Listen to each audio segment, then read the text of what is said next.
সূরা ফাতির আয়াত number 29-30 number আয়াতে আল্লাহ বলেন, আউযু বিল্লাহি মিনাশ শাইতানির রাজীম, ইন্নাল্লাযীনা ইয়াতলুনা কিতাবাল্লাহ ওয়া আকামুস সালাহ ওয়া আনফাকু মিম্মা রাযাকনাহুম সিররাও ওয়া আলানিয়া।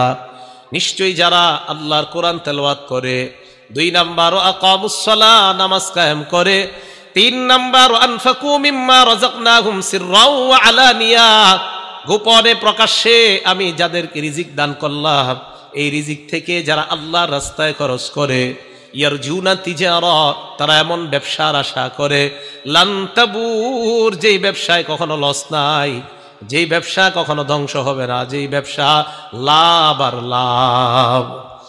কোরআন পড়লে, নামাজ পড়লে, দান করলে কোনো লস নাই, তা লাভ কি?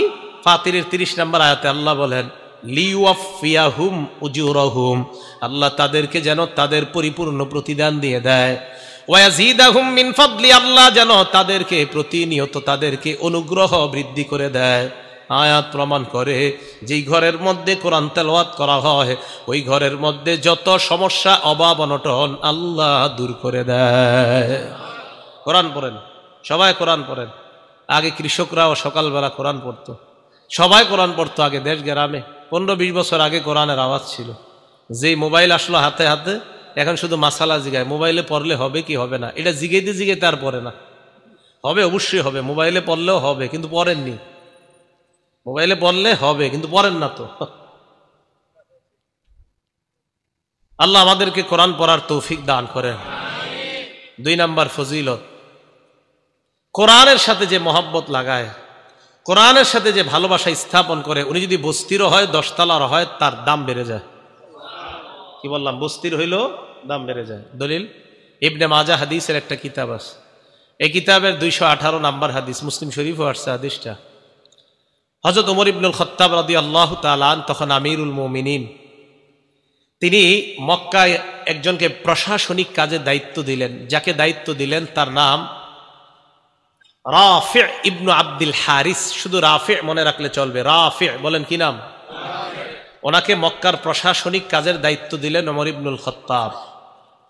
এই রাফি' লাকিয়া ওমর ইবনুল খাত্তাব বিউসফান, উসফান নামে একটা জায়গা আছে, এই জায়গায় হযরত ওমর ফারুকের সাথে মক্কার ওই প্রশাসক হযরত ওমরের সাথে দেখা করলেন। মক্কার আশেপাশে আবার ছোট ছোট এলাকা আছে, ওই এলাকায় আবার যারা দায়িত্বশীল তাদের লিডার আবার ওই মক্কার প্রশাসনিক কাজের প্রধান যিনি, আবার বুঝেন, সবার প্রধান আমিরুল মুমিনিন হযরত ওমর। হযরত ওমর রাদিয়াল্লাহু তাআলা আনহুর অধীনে মক্কার প্রশাসক তখন রাফি'। এই রাফি' রহমতুল্লাহর অধীনে আবার মক্কার আশেপাশের যে গ্রামগুলা, তো এই গ্রামেরও আবার বিভিন্ন প্রশাসক আছে ছোট ছোট, এইগুলার অধীন, কার অধীনে? মক্কার যিনি প্রধান তার অধীনে। তো উসফান নামক জায়গায় হযরত ওমরের যখন সাক্ষাৎ হয়েছে, হযরত ওমর ফারুক খবর নিলেন, কি ব্যাপার, কি অবস্থা তোমার? জি আলহামদুলিল্লাহ, ভালো হুজুর। তো হযরত ওমর ফারুক বললেন, মানিস্তাখলাফতা আলা আহলিল ওয়াদি, মক্কার আশেপাশে গ্রাম, এই গ্রামগুলোর মধ্যে তুমি কাকে প্রশাসক বানাইছো? রাফি জবাব দিলেন, ইবনে আবজা, আমি যাকে প্রশাসক বানিয়েছি তার নাম হলো ইবনু আবজা। বলেন ইবনে আবজা। কি নাম? হযরত ওমর কয়, এটা আবার কে? মান ইবনু আবজা, ইবনে আবজা আবার কে? রাফি জবাব দেয়, রাজুলুম মিন মাওয়ালিনা, তিনি হলেন আমাদের একজন আজাদকৃত গোলাম। আজাদকৃত? হযরত ওমর ফারুক বললেন, এটা আবার কি করলা?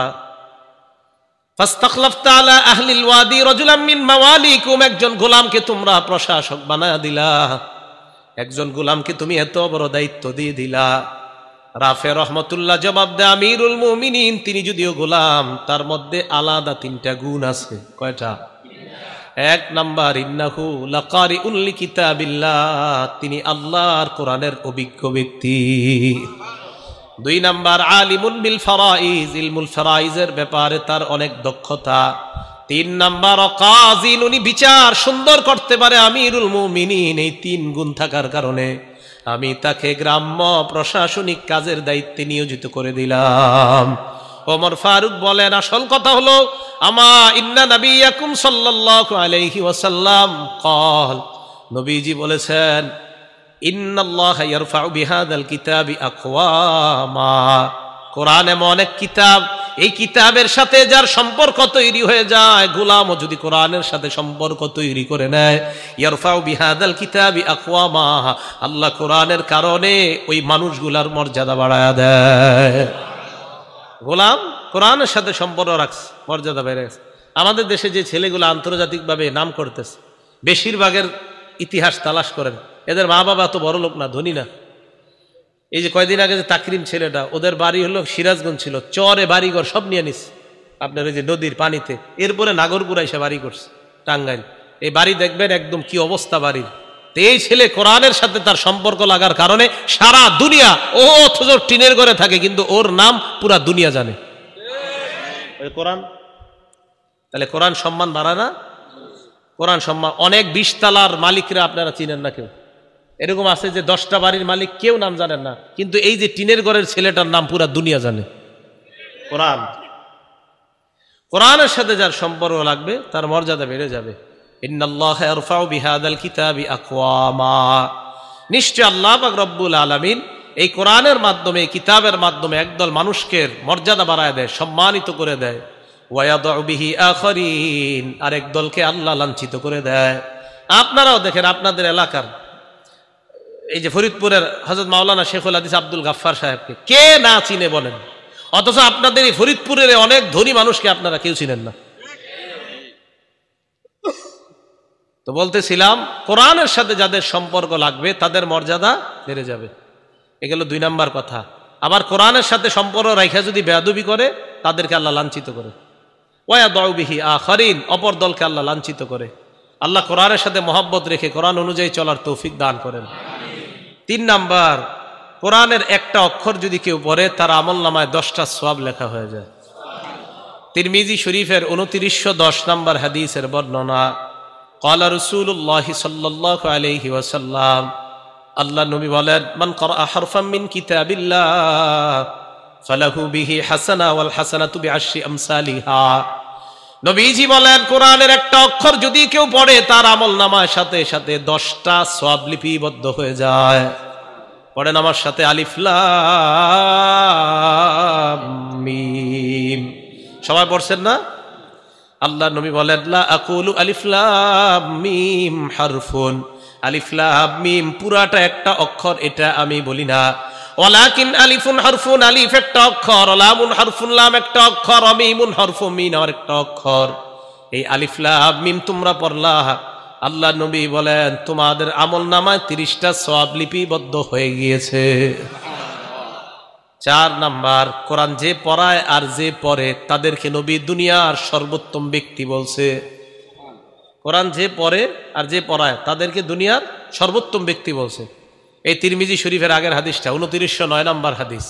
ক্বালা রাসূলুল্লাহ সাল্লাল্লাহু আলাইহি ওয়াসাল্লাম, খায়রুকুম মান তাআল্লামাল কুরআনা ওয়া আল্লামা, তোমাদের মধ্যে সর্বোত্তম ওই ব্যক্তি যে কোরআন শিখে এবং অন্যকে শিখায়। এলাকার ছোট্ট ছোট্ট মুক্তবের মধ্যে উস্তাদরা ছাত্রদেরকে পড়ায়, বলো আলিফ, ছাত্র পড়ে আলিফ, বলো বা, ছাত্র পড়ে বা, বলো 2 নুক্তাওয়ালা কফ, ছাত্র পড়ে 2 নুক্তাওয়ালা কফ। এই যে উস্তাদ পড়ে আর ছাত্র পড়ে, উস্তাদ পড়ায় আর ছাত্র পড়ে, আল্লাহ নবীর ভাষায় নবী বলেন আমি তোমাদেরকে দুনিয়ার সর্বোত্তম ব্যক্তি বলে ঘোষণা করলাম। আপনি মানেন আর না মানেন, রসুলের কথা এটা মানতেই হবে। না মানলে আপনার লস, মানলে আপনার লাভ। তাহলে যারা পড়ছে মাদ্রাসায়, যারা পড়াচ্ছে, তারা দুনিয়ার সর্বোত্তম ব্যক্তি। 5 নাম্বার, যে ব্যক্তি কোরআন পড়ে তার দৃষ্টান্ত সুস্বাদু গ্রানযুক্ত কমলা লেবুর মতো।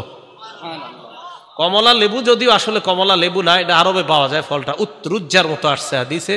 উত্রুজ্জাটা অনেকটা মালটার মতো, তবে মালটা না, এটা আরবে পাওয়া যায়। সহিহ বুখারী হাদিস নাম্বার 5427 নাম্বার হাদিস। ক্বালা রাসূলুল্লাহ সাল্লাল্লাহু আলাইহি ওয়াসাল্লাম, আল্লাহ নবী বলেন, মাসালুল মুমিনিল্লাযী ইয়াকরাউল কুরআন কামাসালিল উতরুজ্জা, যেই মুসলমান, যেই মুমিন কোরআন পড়ে তার দৃষ্টান্ত হলো মালটার মতো বা কমলা লেবুর মতো। রিহুহা তাইয়িবুন ওয়া তা'মুহা তাইয়িবুন, যার ঘ্রাণও বড় চমৎকার, যার স্বাদও বড় চমৎকার। ইমানদার যদি কোরআন পড়ে ঈমানের কারণে আর কোরআন পড়ার কারণে, এই দুইটা গুণের কারণে, 1 নাম্বার ঈমান, 2 নাম্বার কোরআন, দুটোটার কারণে ওই ইমানদার আল্লাহর কাছে স্বাদ এবং ঘ্রাণওয়ালা ইমানদার হয়ে যায়। একজন কোরআন পড়ে আর একজন পড়ে না, আল্লাহ কয় এটার ঘ্রাণ আছে আমার কাছে খুব বেশি। আল্লাহর কাছে ঘ্রাণযুক্ত ইমানদার হয়ে যায়। ওয়া মাসালুল মুমিনিল্লাযী লা ইয়াকরাউল কুরআন, যে ইমানদার কোরআন পড়ে না তার দৃষ্টান্ত মাসালুত তামর, খেজুরের মতো। বলেন, যে ইমানদার কোরআন পড়ে না তার দৃষ্টান্ত কার মতো? খেজুর। খেজুর কিসের মতো? খেজুরের মতো। লা রিহা লাহা, খেজুরের ঘ্রাণ নাই। ওয়া তা'মুহা তাইয়িবুন, তবে খেজুর মিষ্টি। তা'মুহা হুলবুন, তার মিষ্টতা আছে। ঈমান আর থাকার কারণে তার মাঝে একটা স্বাদ আছে, কিন্তু কোরআন না পড়ার কারণে তার ঘ্রাণ নাই। তাহলে 2 মুমিন একসাথে আছে, একজন কোরআন পড়ে আরেকজন কোরআন পড়ে না। ঈমানের কারণে তার স্বাদ আছে, আরেক মুমিনের ঈমানও আছে, কোরআনও আছে, তার স্বাদও আছে, আবার আজীব একটা ঘ্রাণও আছে, তার একটা ঘ্রাণও আছে। 3 নাম্বার ওয়ামাসালুল মুনাফিকিল্লাযী ইয়াকরাউল কুরআন কামাসালির রাইহানা। দেখেন কোরআনের কি দাম। কোন মুনাফিক যদি কোরআন পড়ে তার ফুলের মতো, কোন মুনাফিক কোরআন পড়ে তার দৃষ্টান্ত গোলাপ ফুলের মতো। গোলাপ ফুল কেমন? কয় রিহুহা তাইয়িবুন, এই গোলাপ ফুলের ঘ্রাণ বড় চমৎকার। তা'মুহা মুরগুন, তবে স্বাদ একদম তিতা। মুনাফিক হওয়ার কারণে স্বাদ নাই, তবে ঘ্রাণ আছে। 4 নাম্বার ওয়ামাসালুল মুনাফিকিল্লাযী লা ইয়াকরাউল কুরআন, যে মুনাফিক সমাজে বইলা বেড়ায় আমি ইমানদার, আসলে ইমানদার না, দিলেও ইমান নাই, মুখে শুধু বলে ইমানদার। 1 নাম্বার তার মুনাফিকি পরিচয়। 2 নাম্বার সে কোরআন পড়ে না, নামাজও পড়ে না, কোরআনও পড়ে না। তার দৃষ্টান্ত কামাসালিল হানজালা, মাকাল ফলের মতো। যে মাকাল ফলের ঘ্রাণও নাই, তার স্বাদ একদম তিতা। তাহলে যেই ইমানদার কোরআন পড়ে তার দৃষ্টান্ত ঘ্রাণওয়ালা এবং স্বাদওয়ালা ফলের মতো। তাহলে আমরা ইনশাআল্লাহ ঘ্রাণওয়ালা এবং স্বাদওয়ালা ইমানদার যেন হতে পারি, আল্লাহ তৌফিক দান করেন। তার মাদ্রাসায় যে ছেলেগুলা পড়াশোনা করে, আপনারা বলেন মক্তবে, মাদ্রাসায় অথবা উলামায়ে কেরাম যারা পড়ায়, তাদের তো 24 ঘন্টা তাদের থেকে একটা ওই কোরআনের ঘ্রাণ বের হতেই থাকে। সুবহানাল্লাহ। কি কথা বিশ্বাস হয়েছে তো সবার? কেন হবে না? বুখারী শরীফের 5427 নাম্বার হাদিসের বর্ণনা বললাম এটা। 6 নাম্বার, রাতের বেলা আপনি একা একা উঠে কোরআন পড়তেছেন 2টা 3টায় বা 3:30টায়, কথার কথা, হ্যাঁ 3:30টায় উঠছেন, অথবা বাচ্চাদেরকে উঠাই দিয়েছেন, এলাকার সবাই ঘুমায়, এলাকার কেউ কোরআন শোনার মতো নাই। আল্লাহ নবী কয় তো কি হয়েছে, কেউ না শুনলে ফেরেশতারা শুনে। কারা শুনে? দলিল মুসলিম শরীফের 796 নাম্বার হাদিস। আমাদের মাদ্রাসার পাঠ্যপুস্তক অনুসারে মোট হাদিস সংখ্যা হবে 3033টা। এই অনুসারে মোট হাদিস সংখ্যা হবে 796। ক্বালা রাসূলুল্লাহ সাল্লাল্লাহু আলাইহি ওয়াসাল্লাম। আচ্ছা, নবীজি শেষের দিকে কথাটা বলছে, পুরা হাদিসটা শোনেন, এটা মজার ঘটনা এই হাদিসটা। হাদিসের বর্ণনাকারী সাহাবার নাম আবু সাঈদ খুদরি রাদিয়াল্লাহু তাআলা আনহু। তিনি যার সম্পর্কে বর্ণনা করেছেন হাদিসটা, তার নাম উসাইদ ইবনে হুজাইর রাদিয়াল্লাহু তাআলা আনহু। এই উসাইদ ইবনে হুজাইর বলেন, আমি আমার আস্তাবল মানি যেখানে আমার ঘোড়াকে বেঁধে রাখি, এই আস্তাবলের মধ্যে আমি রাতের বেলা কোরআন পড়ছিলাম। আকরাউ ফি মিরবাদি, আমি রাতের বেলা আমার ঘোড়ার আস্তাবলে কোরআন পড়ছিলাম। আমার ছেলের নাম ইয়াহিয়া, ও পাশে শুয়ে শুয়ে ঘুমাইতেছে, পাশে শুয়ে রাখছে। তো উসাইদ ইবনে হুজাইর বলেন, আমি কোরআন পড়তে লাগলাম। ইসজালাত ফারাসুহু, উসাইদ ইবনে হুজাইরের ঘোড়াটা লাফানো শুরু করছে। উসাইদ ইবনে হুজাইর কোরআন তেলাওয়াত বন্ধ করলেন। ফাকরাআ সুম্মা জালাত উখরা, উসাইদ ইবনে হুজাইর কিছুক্ষণ চুপ থাকার পর আবার তেলাওয়াত শুরু করলেন। তেলাওয়াত যেই মাত্র শুরু হয়ে যায়, ঘোড়ার লাফ আবার শুরু হয়ে যায়। ঘটনা কি? উসাইদ ইবনে হুজাইর তেলাওয়াত বন্ধ হয়ে যায়, আবার তেলাওয়াত শুরু করে। ফাকরাআ সুম্মা জালাত আইযান, আবার তেলাওয়াত করে আবার ঘোড়া লাফানো শুরু করে দেয়। উসাইদ ইবনে হুজাইর চিন্তা করলেন, আমি যদি এত পড়তে থাকি, খাশিতু আন তাতা ইয়াহইয়া, আমি ভয় পেয়ে গেলাম, না জানি ঘোড়া লাফাইতে লাফাইতে আমার ছেলে ইয়াহিয়াকে পদপিষ্ট করে মেরে ফেলতে পারে, এই জন্য আমি পড়া থামায়া দিলাম। ফাকামা ইলাইহা, এবার আমি ঘোড়ার কাছে গেলাম, যাওয়ার পর উপরের দিকে তাকাইলাম, তাকায়া দেখলাম ফাইদা ফাওকা রাসি মিস্তুজুল্লাহ, আমার মাথার উপর মেঘখণ্ডের মতো দেখা যায়। মাথার উপর মেঘখণ্ড রাতের বেলা, এই মেঘখণ্ডের মধ্যে তাকায়া দেখি ফিহা আমসালুস সুরুজ, অনেকগুলা বাতি ওই মেঘখণ্ডের মধ্যে দেখা যায়। বাতি বাতি, অনেকগুলা বাতি একসাথে। আমি তাকায় রইলাম, হঠাৎ আমি দেখি আরজাত ফিল জাউই, ওই মেঘখণ্ডটা বাতি সহ শূন্যের মধ্যে চলে যায়। হাত্তামা আরাহা, আর দেখতে পাই না। ফালাম্মা গাদাউতু আলা রাসূলিল্লাহি সাল্লাল্লাহু আলাইহি ওয়াসাল্লাম, সকালবেলা আমি আল্লাহ নবীর কাছে আসলাম। আসার পর আল্লাহ নবীকে আমি বলতে লাগলাম, ইয়া রাসূলুল্লাহ বাইনামা আনাল বারিহাতা আকরাউ ফি মিরবাদি, গত রাতে আমি আমার আস্তাবলের মধ্যে কোরআন পড়ছিলাম, হঠাৎ আমার ঘোড়াটা লাফানো শুরু করে দেয়। আল্লাহ নবী কয়, ইকরা ইবনা হুজাইর, ও উসাইদ ইবনে হুজাইর, যদি তুমি আরো তেলাওয়াত করতা। হুজুর আরো তো করছি। তারপর হুজুর আরো তেলাওয়াত করলাম, ঘোড়া আরো লাফায়। নবীজি কয়, ইস ইকরা ইবনা হুজাইর, আরো পড়তা। হুজুর আরো পড়ছি তো। আবার ঘোড়া লাফায়, আবার থামলাম। নবী কয়, ইকরা ইবনা হুজাইর, ও ইবনে হুজাইর, তুমি আরো পড়তা। হুজুর আবার পড়ছি। পরে টেনশন করলাম, আমার ছেলেটা আর গায়ের মধ্যে এই ঘোড়া লাফাইতে লাফাইতে পা পড়লে আমার ছেলেটা মারা যাবে। নবীজি কয়, ইকরা ইবনা হুজাইর, যদি আরো পড়তা। হুজুর আর বলি নাই, থাইমা গেছে। নবীজি বললেন, তুমি পড়ো না, আর কয় না। এবার আল্লাহ নবী কয়, ও উসাইদ ইবনে হুজাইর, রাতের বেলা তুমি যখন তেলাওয়াত করতেছিলা, ওই মেঘখণ্ডের মধ্যে যাদেরকে দেখলা, যেই বাতিগুলা দেখলা, এইগুলা বাতি না, তিলকাল মালাইকাতু তাসতামিউ ইলাইকা, এরা হলো আল্লাহর ফেরেশতা, তোমার কোরআন শুনতেছিল। এরা আল্লাহর ফেরেশতা। বলে 3টা 3:30টায় উঠা কোরআন পড়লে কি লস আছে? বলে না কা। এখন কথা হলো, হুজুর 3টা বাজে বাচ্চাগুলারে উঠানো কেমন? প্রশ্ন হইতে পারে, ঠিক না? সহিহ বুখারী 699 নাম্বার হাদিস। বলেন কোন কিতাব? কোন কিতাব? হাদিস নাম্বার 699। বলেন কয়শো 99? আব্দুল্লাহ ইবনে আব্বাস রাদিয়াল্লাহু তাআলা আনহুর বর্ণনা। এইটা একটু কইতে হইব, কার বর্ণনা? ওনার বয়স তখন 10। বলেন বয়স কত? বয়স তখন। আর আব্দুল্লাহ ইবনে আব্বাস রাদিয়াল্লাহু তাআলা আনহু قال, আব্দুল্লাহ ইবনে আব্বাস রাদিয়াল্লাহু তাআলা আনহুমার বর্ণনা, তিনি বলেন, বিত্তু ইনদা খালাতি মাইমুনা রাদিয়াল্লাহু তাআলা আনহা, আমি আমার খালা মাইমুনার বাড়িতে রাত্রিবেলা যাপন করলাম। জানোনি কেন রাত্রি যাপন করলাম? রাতের বেলা আমার টার্গেট আল্লাহ নবী কি করে এটা দেখব। আমি আমার খালার বাড়িতে রাত্রি যাপন করলাম। হঠাৎ আমি দেখলাম, ফাকামান নবিয়্যু সাল্লাল্লাহু আলাইহি ওয়াসাল্লাম ইউসাল্লি মিনাল লাইল, আল্লাহ নবীকে দেখলাম রাতের বেলা নবী তাহাজ্জুদ নামাজে দাঁড়ায় যায়। এবার প্রশ্ন, তাহাজ্জুদ নামাজে কখন দাঁড়ায়? সহিহ বুখারীর বর্ণনা 183 নম্বর হাদিসের মধ্যে আসছে। আব্দুল্লাহ ইবনে আব্বাসই বলেন, হিনা ইয়াবকা সুলুসুল লাইলিল আখির, রাতের 1/3 যখন, তখন আল্লাহ নবী দাঁড়ায়। আরেকটা বর্ণনা, আল্লাহ নবী যখন দাঁড়িয়েছেন, হাত্তা ইদান তাসাফাল লাইল, রাত যখন অর্ধেক হয়ে যায়, এই অর্ধেক হওয়ার পর বিলাইলিন ক্বাবলাহু বিলাইলিন আও বাদাহু, হয়তো রাতের ওই অর্ধেক হওয়ার একটু আগে অথবা রাত অর্ধেক হওয়ার একটু পরে আল্লাহ নবী জাগ্রত হইলেন। রাত অর্ধেক হওয়ার একটু আগে অথবা একটু পরে নবী জাগ্রত হইলেন। হওয়ার পর আমি দেখলাম আল্লাহ নবী নামাজের মধ্যে দাঁড়াইলেন। এটাই বর্ণনাটা। আরেক বর্ণনা আছে, লম্বা বর্ণনা, নবী উঠলেন, ফাজাআলা ইয়ামসাহুন নাওমা আন ওয়াজহিহি, সহিহ বুখারী 183 নম্বর হাদিস। মুখ থেকে সব সরাইলেন এইভাবে। এটা সুন্নত, মনে রাখবেন। ঘুম থেকে উঠা এইভাবে চোখ ঢলবেন, এইভাবে দেখবেন ঘুম চলে যাবে। আমার রাসূল করছে, করবেন, ঘুম যাক আর না যাক, নবী যেটা করছেন এরকম। তো নবীজি উঠছেন, ওঠার পর ফাকামা ইলা শান্নিন মুআল্লাকা, আল্লাহ রাসূল এক জায়গায় যাইতেন, পাশে ওনার দেয়ালের মধ্যে একটা পানির মশক ঝুলানো থাকতো, এটা আনতেন। তো আনার পর আব্দুল্লাহ ইবনে আব্বাস বলেন, আমি দেখলাম পুরা কি করে।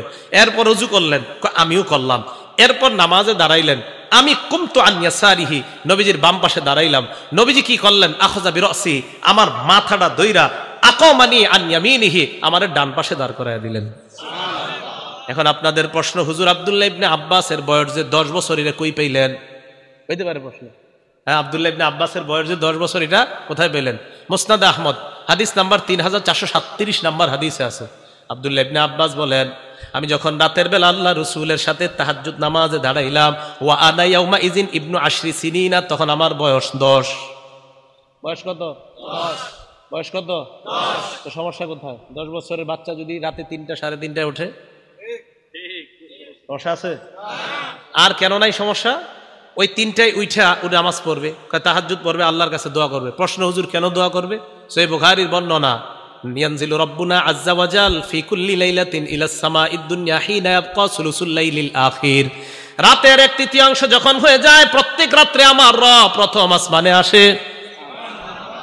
আসার পর বলে মাইয়াদউনি, আমার কাছে যে চাইবে, আমাকে যে ডাকবে, আমাকে যে ডাকবে, ফাস্তাজিব লা, আমি তার ডাকে সাড়া দিব। ওয়া মাইয়াসআলুনি ফাউতিয়া, আমার কাছে যে চাইবে আমি তাকে দিব। ওয়া মাইয়াস্তাগফিরুনি ফাগফির লা, যে আমার কাছে ক্ষমা চাবে আমি তাকে ক্ষমা করব। একটা ছেলে আল্লাহর কাছে যদি বলে, আল্লাহ আমার 10 জন বন্ধু আছে, তারা 5 পৃষ্ঠা করে সবক দিতে পারে, আমি 2 পৃষ্ঠা কেন পারি না? মাবুদ তুমি আমাকে তাদের মতো যেন আমিও পারি, আমাকে তৌফিক দিয়ে দাও। হতেও তো পারে রাতের ওই অংশের দোয়া আল্লাহ কবুল করে তাকে ওই 10 জনের মতো মেধাবী আল্লাহ বানায়া দিবেন। কি কথা বুঝে আসছে? তাহলে রাতের বেলা যদি বাচ্চা ওঠে, এটা কি দলিল সহ না দলিল ছাড়া? দলিল সহ। আল্লাহ আমাদেরকে বুঝার তৌফিক দান করেন। খার, বলছিলাম রাসূল আকরাম সাল্লাল্লাহু আলাইহি সাল্লাম বলেন, তারা ছিল ফেরেশতা। বুঝলে গেছেন নি কোন জায়গায় ছিলাম? মুসলিম শরীফে 796 নম্বর হাদিসে ছিলাম। তো তারা ফেরেশতা, তিলকাল মালাইকা, তারা হলো ফেরেশতা, তারা তোমার পড়া শুনতে ছিল।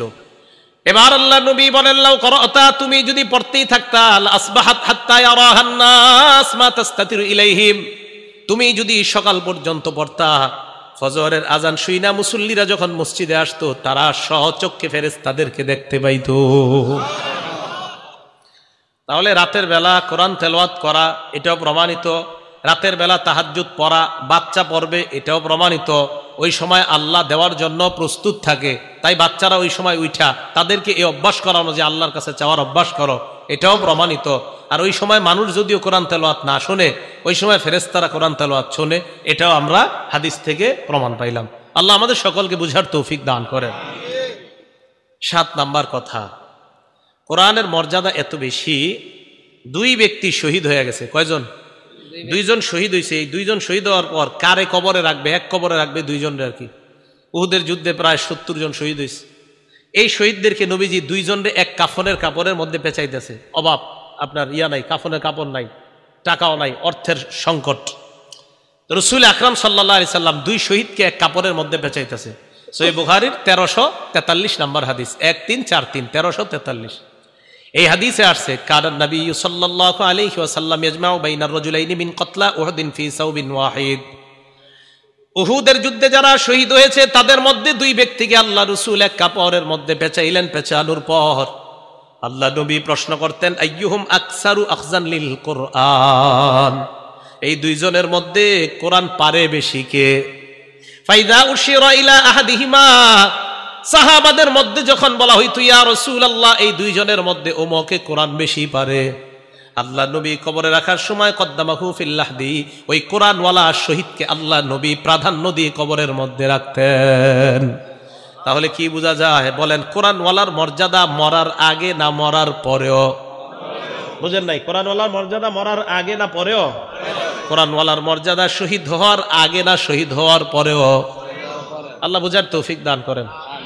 8 নাম্বার, কোরআন যে ব্যক্তি পড়ে, যারা কোরআন পড়ে তারা আল্লাহর পরিবারভুক্ত হয়ে যায়। বলেন কোরআনওয়ালা কার পরিবারভুক্ত? একটু জোরে বলেন, কোরআনওয়ালা কার পরিবারভুক্ত? হ্যাঁ, কোরআনওয়ালা আল্লাহর পরিবারভুক্ত।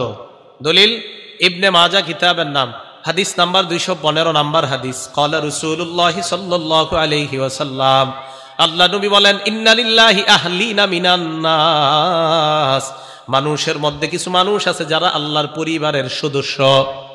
সাহাবারা প্রশ্ন করলেন, মান হুম ইয়া রাসূলুল্লাহ, এরা কারা আপনার কাছে জানতে চাই। আল্লাহ নবী জবাব দিলেন, হুম আহলুল কোরআন আহলুল্লাহি ওয়া খাসাতুহু, যারা কোরআনওয়ালা, কোরআনের ধারক বাহক, তারা আল্লাহর পরিবার এবং আল্লাহর বিশেষ অন্তর্ভুক্ত হয়ে যায়। উনি আমার আস্থা ভাজন, বলে না এরকম? উনি প্রধানমন্ত্রীর আস্থা ভাজন। কোরআনওয়ালারা আল্লাহর আস্থা ভাজন, আল্লাহর বিশেষ পার্সোনাল মেহমান হলো কোরআনওয়ালারা। আর আমরা সবাই কার বান্দা? আমরা সবাই কার বান্দা? আল্লাহর বান্দা। আমাদের মধ্যে যারা হাফেজে কোরআন, তারা আল্লাহর পার্সোনাল বান্দা, বিশেষ। এরা আমার পার্সোনাল, এরা প্রাইভেট আমার। তাহলে কোরআনওয়ালার মর্যাদা আল্লাহ দেয়, রসুল দেয়, আমরা দিতে সমস্যা কোথায়? আল্লাহ বুঝার তৌফিক দান করেন। 9 নাম্বার, কোরআনওয়ালাকে সম্মান করা, একজন হাফেজে কোরআনকে সম্মান করা মানে আল্লাহকে সম্মান করা। বলেন বলেন কোরআন ওয়ালাকে সম্মান করা, বলেন আল্লাহকে সম্মান করা। আবার বলেন কোরআন ওয়ালাকে সম্মান করা, আল্লাহকে সম্মান করা। আবু দাউদ শরীফ হাদিস নাম্বার 4843 নাম্বার হাদিস। ক্বালা রাসূলুল্লাহ সাল্লাল্লাহু আলাইহি ওয়াসাল্লাম, আল্লাহ নবী বলেন, ইন্না মিন ইজলালিল্লাহ ইকরামা যিস শাইবাতিল মুসলিম, সাদা দাড়িওয়ালাকে সম্মান করা, ওয়া হামিলিল কোরআন, কোরআনওয়ালাকে সম্মান করা, ওয়া ইকরামা যিস সুলতানিল মুকসিত, ন্যায়পরায়ণ শাসককে সম্মান করা, মানে আল্লাহকে সম্মান করা। বলেন সাদা দাড়িওয়ালারে সম্মান করা মানে কারে সম্মান করা? হাফেজে কোরআনকে সম্মান করা মানে কাকে সম্মান করা? ইনসাফওয়ালা ন্যায়পরায়ণ শাসককে সম্মান করা মানে কাকে সম্মান করা? তাহলে তিন ব্যক্তিকে সম্মান করা মানে আল্লাহকে সম্মান করা। এক নাম্বার সাদা দাড়িওয়ালা মুরব্বী, একে সম্মান করা মানে আল্লাহকে সম্মান করা। দুই নাম্বার হামিল কোরআন, যারা কোরআনের ধারক বাহক, সাদা দাড়িওয়ালা যারা, দেখবেন এদের দেখলে আলাদা একটা মায়া লাগে। এই যে ডিআইটি মসজিদের খতিব সাহেব হুজুর এতবার আলোচনা করছে, হুজুরে দেখবেন দাড়িটার দিকে তাকাইলে একটা মায়া লাগে, আলাদা একটা মায়া কাজ করে। আপনারা দেখবেন উনি বয়ান কি করছে, হ্যাঁ ওইটা না শুনে দেখবেন অনেকে এরকম যে আরে দাড়িটাই তো এত সুন্দর লাগে।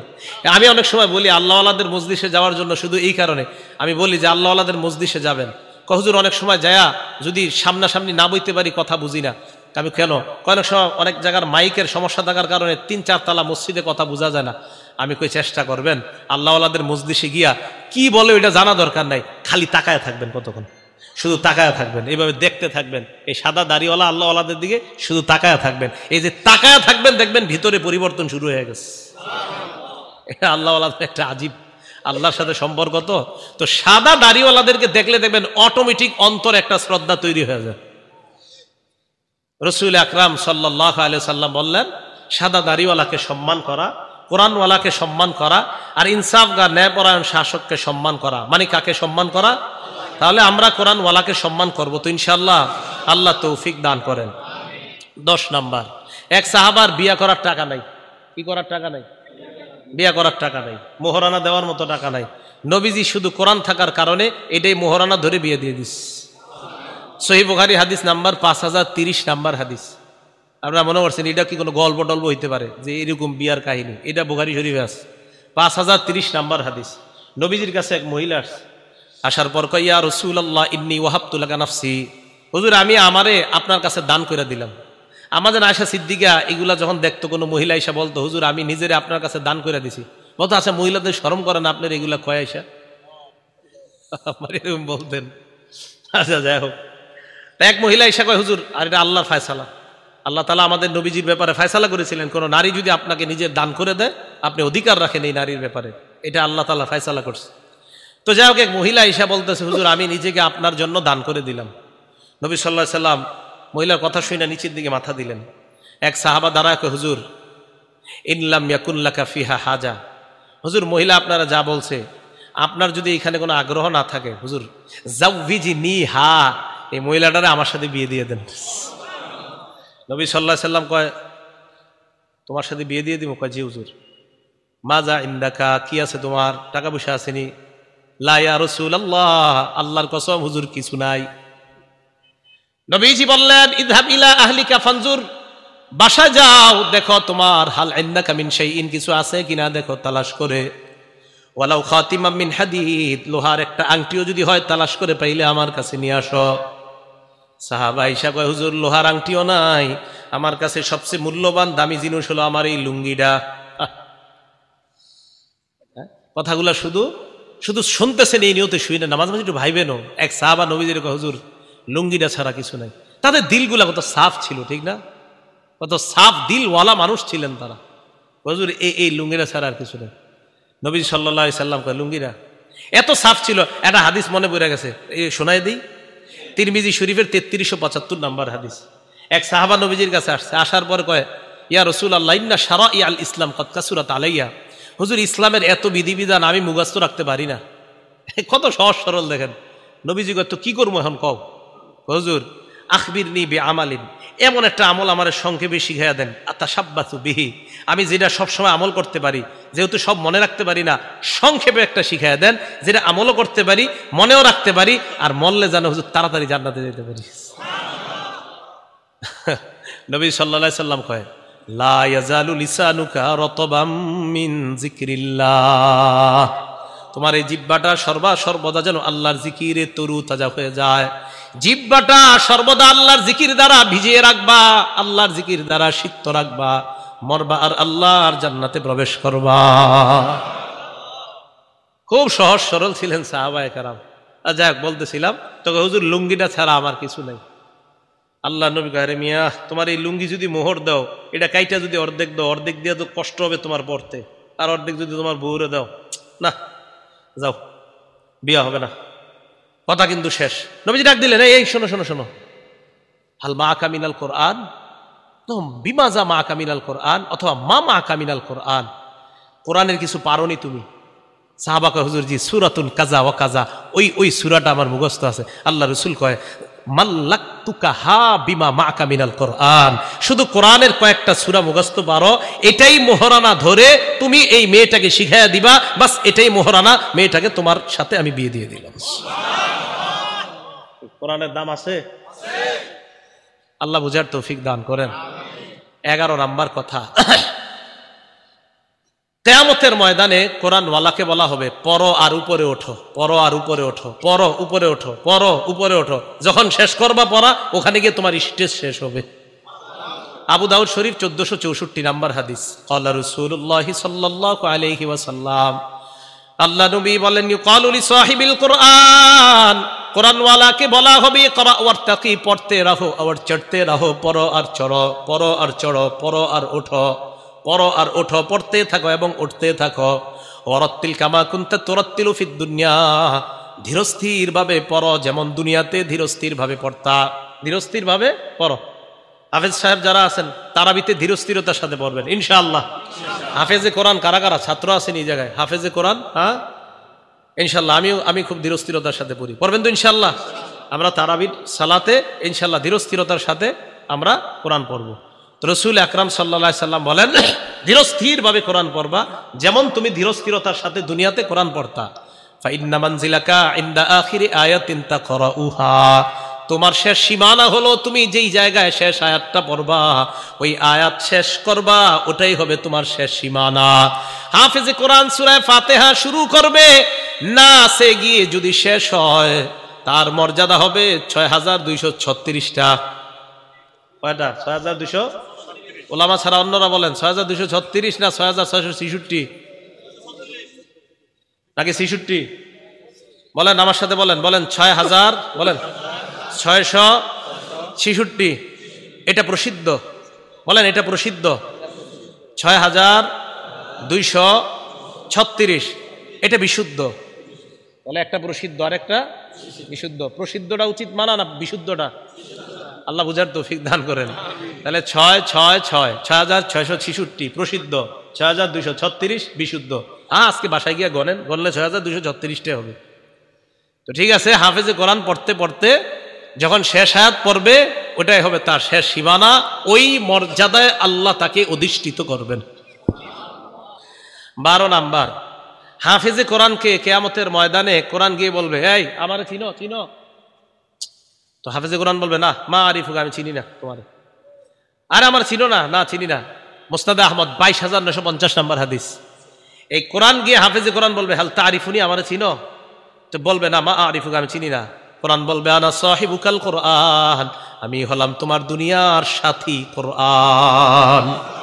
আনাল্লাযী আযমাতুকা আনাল্লাযী আযমাতুকা ফিল হাওয়াজির, আমি ওই কোরআন, যেই কোরআন তোমাকে দিনের বেলা পিপাসার্ত রেখেছিলাম, অথবা আযমাতুকা ফিল হাওয়াজির, দিনের বেলা খাইতে দেই নাই, ওয়া আসহারতু লাইলাতাক, রাতের বেলা ঘুমাইতে দেই নাই।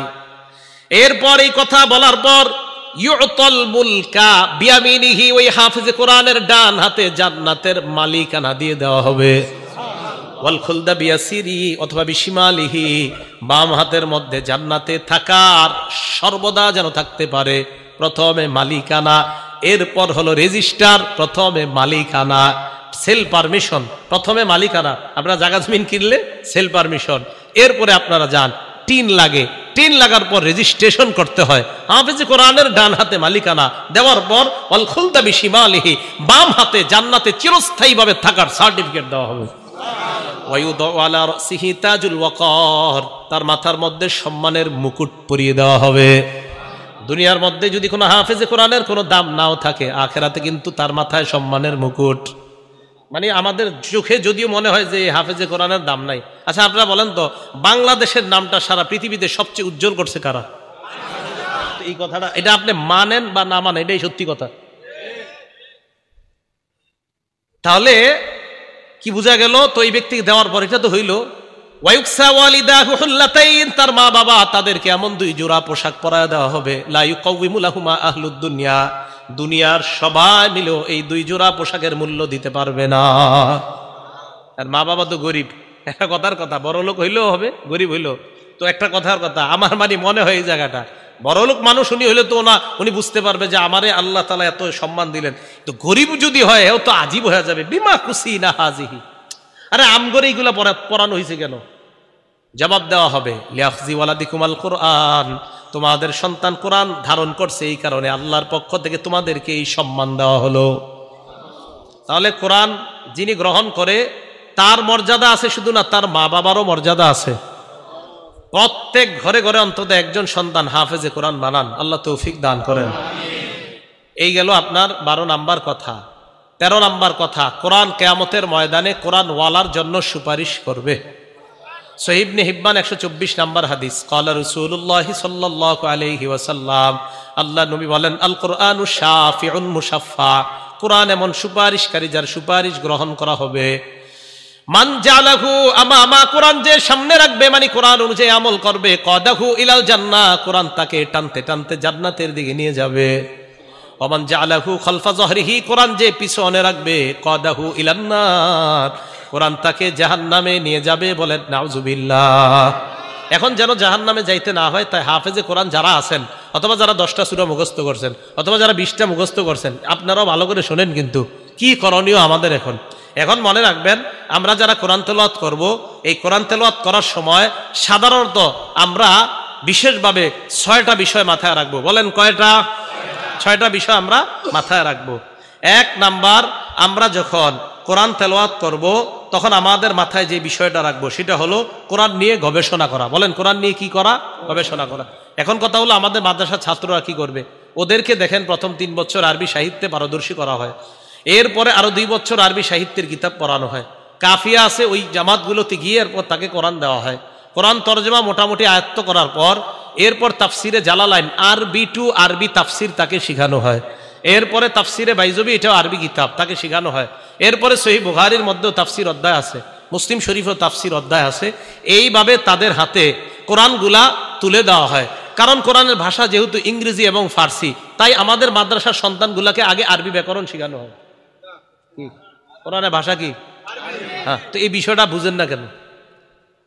খুব মানে কয় কি হুজুর তো মুক্ত ব্যক্তি দিতে পারেন না এর কোরআন বুঝতে? কোরআনের ভাষা কি? হাদিসের ভাষা কি?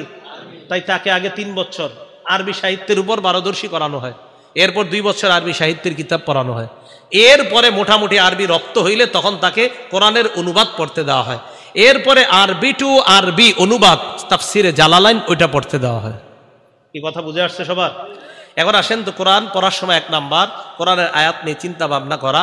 সূরা সদের 29 নাম্বার আয়াতে আল্লাহ বলেন, কিতাবুন আনজালনাহু ইলাইকা মুবারাক, এই কিতাব আমি আপনাকে দিয়েছি, এটা বরকতপূর্ণ, লিয়াদাব্বারু আয়াতিহি, যাতে মানুষ এই কোরআনের আয়াতগুলা নিয়ে চিন্তা করতে পারে। 2 নাম্বার, যারা হাফিজে কোরআন আছেন অথবা যারা কয়েকটা সূরা মুখস্থ করছেন, প্রতিদিন চর্চা করতে হবে। শোনেন, যারা আলাম তারা থেকে 10টা সূরা মুখস্থ করছেন, চর্চার অভাবে যদি 2টা ভুলে যান, আল্লাহর কাছে জবাবদিহিতা করতে হবে, চর্চা কেন করেন নাই। হাফেজে কোরআনরা প্রতিনিয়ত কোরআন চর্চা রাখবেন। সহিহ বুখারীর বর্ণনা 5033 নাম্বার হাদিস, ক্বালা রাসূলুল্লাহ সাল্লাল্লাহু আলাইহি ওয়াসাল্লাম, আল্লাহ নবী বলেন, তাআহাদুল কোরআন, কোরআন তোমরা প্রতিনিয়ত চর্চা করো, প্রতিনিয়ত পড়বা, অভ্যাস করে নাও কোরআনের সাথে তোমরা চর্চা, একদিনও মিস করবা না। ফাওয়াল্লাযী নাফসি বিয়াদিহি লাহু আশাদ্দু তাফাসসিয়াব মিনাল ইবলি ফি উকলিহা, ওটের বাদন খুলে দেওয়ার পর দ্রুতগামী ওট যেমন দ্রুত দৌড়িয়ে পালিয়ে যায়, কোরআন যারা পড়ছে, পড়ার পর যারা চর্চা না করে, তাদের থেকে কোরআন ওই দ্রুতগামী ওটের চাইতে আরো দ্রুত পালিয়ে যায়। বলেন নাউজুবিল্লাহ। এই জন্য সাধারণত বাচ্চাদেরকে মাদ্রাসায় রাখার চিন্তা করা হয়। কেন? মাদ্রাসায় রাখলে ও রেয়াতটা যেন ভালো থাকে, তাই তাকে মাদ্রাসায় রাখার ফিকির করা হয়। কারণ মাদ্রাসায় না রাখলে ওরে যদি 2 ঘন্টার ছুটি দেন, ও ভিডিও গেমস খেলবে, ও মোবাইলে গেমস খেলবে, ও বাজারে গিয়ে ভিডিও গেমসের দোকানে গেমস খেলবে। এই জন্য মাদ্রাসায় রাখলে ও রেয়াদের মাদ্দাটা আরো ভালো হয়। আল্লাহ আমাদেরকে বুঝার তৌফিক দান করেন। 3 নাম্বার, কোরআন মাঝে মাঝে অন্যের কাছ থেকে শোনা এবং মাঝে মাঝে কোরআন অন্যের কাছ থেকে শ্রবণ করা। সহিহ বুখারী হাদিস নাম্বার 5055 নাম্বার হাদিস। আব্দুল্লাহ ইবনে মাসউদ রাদিয়াল্লাহু তাআলা আনহুকে রাসূল বললেন, ইকরা আলাইয়া, তুমি আমাকে কোরআন পড়ে শোনাও।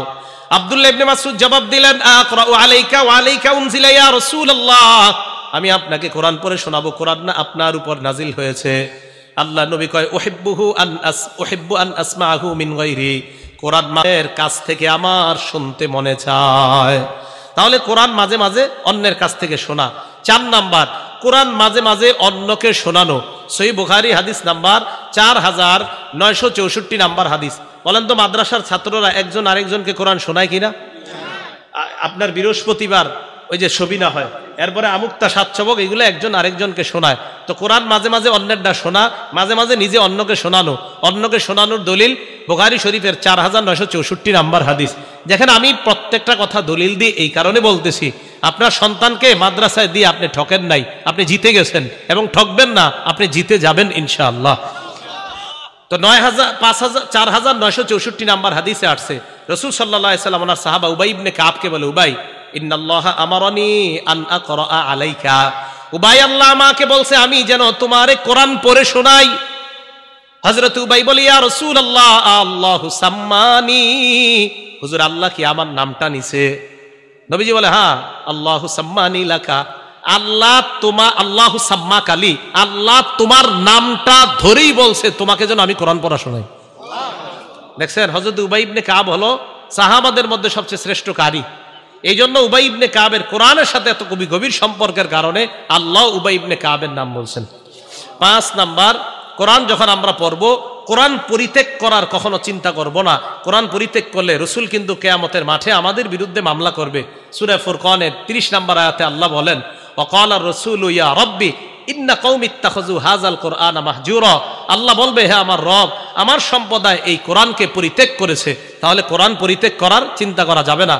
6 নাম্বার, মাথায় রাখবেন, পড়ার সময় চিন্তা করবেন আমার পড়া কি শুদ্ধ হইতেছে নাকি হয় না, এই চিন্তা করা। এই জন্য কোরআন শিখতে হবে কোরআনের অভিজ্ঞ ব্যক্তিদের থেকে। বলেন, কোরআন শিখতে হবে কাদের কাছ থেকে? তাহলে এবার বলেন তো, হাফেজে কোরআন হইতে হবে কাদের কাছে? হাফেজদের কাছে। হাফেজে কোরআন হইতে হবে কাদের কাছে? হাফেজের কাছে। অভিজ্ঞ ব্যক্তি থেকে কোরআন শিখার দলিল সহিহ বুখারী 4999 নাম্বার হাদিস। রাসূল আকরাম সাল্লাল্লাহু আলাইহি সাল্লাম বলেন, খুজুল কোরআন মিন আরবাআ, 4 জনের থেকে তোমরা কোরআন শিখো। মিন আব্দুল্লাহ ইবনে মাসউদ, 1 নাম্বার আব্দুল্লাহ ইবনে মাসউদ, 2 নাম্বার সালিম, সালেম থেকে শিখো। 3 নাম্বার উবাই ইবনে কাব, 4 নাম্বার মুআজ ইবনে জাবাল। এই 4 জন থেকে তোমরা কোরআন শিখো, কারণ তারা 4 জন কোরআন বড় চমৎকার পড়ে। আব্দুল্লাহ ইবনে মাসউদের ব্যাপারে তো আল্লাহ রাসূল বলেন যে ইবনে মাসউদ যেইভাবে কোরআন পড়ে, আল্লাহ কোরআনটা এইভাবেই নাজিল করছে। তাহলে কোরআনের অভিজ্ঞ ব্যক্তিদের থেকে কোরআন শিখা। তাহলে কি বুঝতে পারলাম? কোরআন এমন এক কিতাব, যে কিতাবে কোনো সন্দেহ নাই। কোরআন হেদায়েত, কোরআন রহমত, কোরআন বরকত। কোরআন ওয়ালার মর্যাদা আছে, কোরআন ওয়ালার বাবা মায়েরও মর্যাদা আছে। কোরআন শিখতে হবে কোরআনের অভিজ্ঞ প্রাজ্ঞ ব্যক্তিদের থেকে। আল্লাহ পাক রব্বুল আলামিন কোরআনের ব্যাপারে কোনো মানুষের অন্যায় কোনো কথা আমরা কর্ণপাত না করে আমরা যেন কোরআনের আজমত মুহাব্বত আগের চেয়েও আরো বেশি বাড়িয়ে দিতে পারি। আল্লাহ তৌফিক দান করেন। আমিন। ওয়া আখিরু দাওয়ানা আনিল হামদুলিল্লাহি রাব্বিল আলামিন।